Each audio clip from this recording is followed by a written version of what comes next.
네, 오늘 저희가 고른 10가지 뉴스 가운데 6위에 랭크된 이 뉴스, 서울의 설전 얘기입니다. 오늘 첫날부터 아주 대단했는데요. 송곳 같은 대화가 수도 없이 라디오 인터뷰를 통해 오갔습니다. 관련된 얘기를 좀 나눠볼게요. 자, 여론조사 얘기 먼저 좀 해보겠습니다. 네. 서울의 여론조사 결과 어떤지 숫자를 좀 소개해드리겠습니다. 네.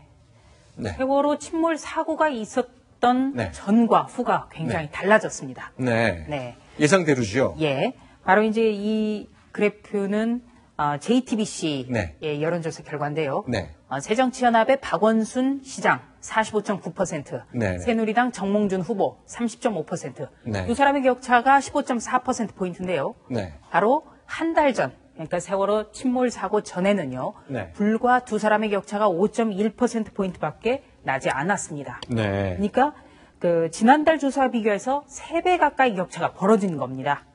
그만큼 그 여당 후보가 정부와 여당을 향한 책임론에 시달리고 있다. 이렇게 보시면 되겠습니다. 근데 굉장히 시끌벅적하고 관심을 모았던 서울시장 경선이었는데 제 기억에 남는 거는 눈물, 정몽준 그 이제 뭐 후보의 눈물밖에 없어요. 그러니까 엉엉 울었다고 하는 말이 딱 맞을 만큼 정몽준 후보가 울었죠. 저는 개인적으로는 그런 모습은 처음 봤는데 게다가 이제 제가 아침마다 그 이제 출근을 해서 보면 모든 사무실에 이제 모니터를 다 켜놓는데 계속 그 장면만 반복해서 여러 언론사들이 또 보여주는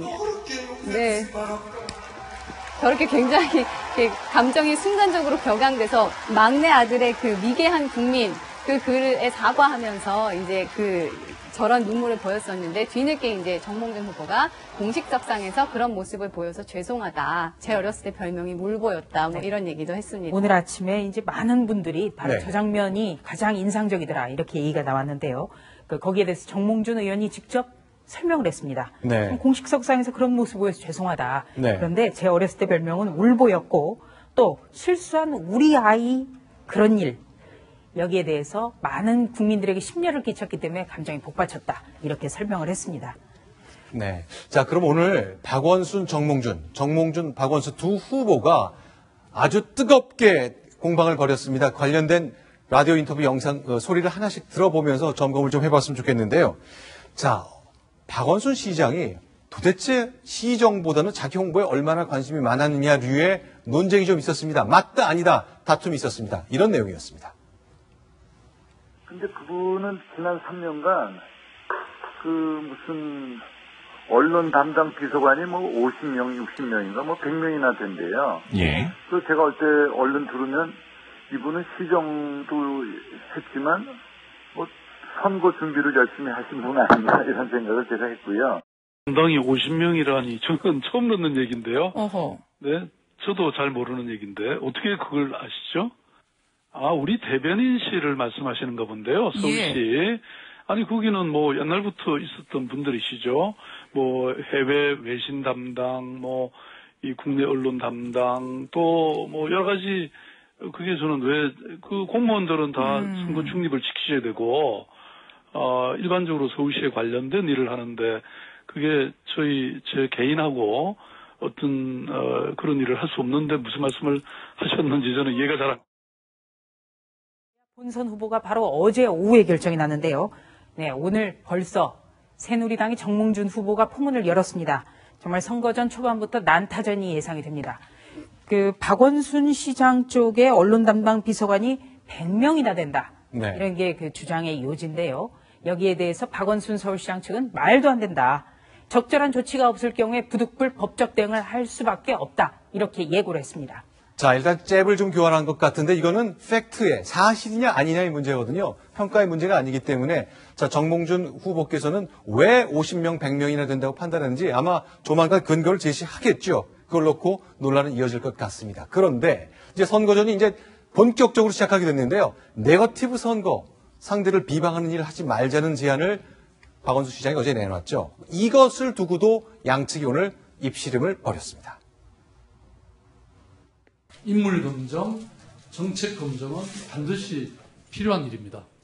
그러나 흑색 선전과 비방은 선거를 혼탁하게 만듭니다. 네거티브 선거는 하지 않겠다는 약속을 제안합니다.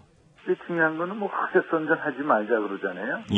근데 이제 3년 전에 우리 박 시장하고 우리 나경원 후보가 선거할 때 나경원 후보가 1억 원짜리 피부과 다닌다고 박원순 후보 쪽에서 발표를 했잖아요. 예. 그래서 나경원 후보가 박원순 그 후보 그쪽 참모들이 그런 얘기를 해서 많이 퍼뜨렸어요.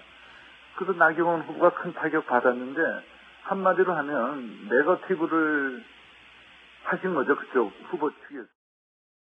네, 정몽준 후보는 이렇게 얘기를 하면서요.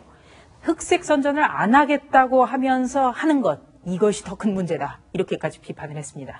누가 흑색 선전 하겠다면서 하는 사람 거 아니야? 안 하겠다면서 은근히 하는 것, 그게 더 나쁜 거다 했는데요. 네. 과연 우리 시청자 여러분들께서 유권자로서 과연 앞으로 이 시작되는 선거전에서 서울시에 과연 네거티브가 나오는지 아니면 근거 있는 지적을 하는 것인지 잘 구분해 주시기 바랍니다. 저희도 그 판단에 참고가 되도록 최선을 다해서 정리를 한번 해보도록 하겠습니다. 자, 서울시장, 시민운동가형 서울시장이 등장했는데요. 자, 이 성격을 놓고도 두 후보는 오늘 첨예하게 맞붙었습니다. 이런 식이었습니다. 저는 이제 시민단체를 오래 하신 분이죠. 그리고 시민단체는 무슨 큰 사업을 하는 데는 아니고요. 남들이 하는 일을 감시하는 데 아닌가요? 예. 근데 이분은 그 감시하는 일은 잘하는데 자기가 일을 직접 하는 일은 아직 좀 부족한 점이 있다 생각합니다. 저는 시민들의 눈높이에서 시민들의 삶을 해결하는 그런 많은 공익적 노력을 해왔죠. 그걸 그렇게 평가하신다면 저는 우리 사회를 바라보는 기본 관점이 결여되어 있는 게 아닌가 이렇게 생각합니다. 이렇게 공격을 했습니다. 박원순 서울시장은 시민단체라면서 잔소리를 주로 했을 뿐이지 커다란 사업을 추진해본 경험이 없다. 이렇게 얘기를 했고요. 여기에 대해서 박원순 시장은 시민사회 존재가 얼마나 사회를 깨끗하게 하는지 잘 모르고 있는 것 같다. 받아쳤습니다. 네, 시민사회를 보는 눈이 결여된 것 같다. 이런 반박을 박원순 시장이 내놨죠. 근데 오늘 나왔던 말 중에 재미있는 것은 정몽준 의원이 재벌에 관한 것에 대한 자신의 생각을 좀 밝힌 게 있죠. 네, 그렇습니다. 여기에 대해서는 이제 박 시장이 아침에 라디오 인터뷰에서 공격을 했습니다. 정 의원은 선친에게서 물려받은 대기업 오너다. 이렇게 얘기를 했습니다. 여기에 대해서 반박을 한 겁니다. 지금 새정치민주연합에서는 안철수 의원이 대표다. 그분은 기업인으로서 제가 보면 성공하신 분이다. 그분도 서민이냐? 네. 늘 이제 정몽준 의원이 반복해서 얘기했던 게 서민을 이용하는 정치인이 있고 서민에게 구체적인 삶의 질 향상을 만들어줄 정치인이 있다고 했는데요. 이것도 역시 철저하게 시청자 여러분 그리고 유권자들의 판단에 몫인 것 같습니다.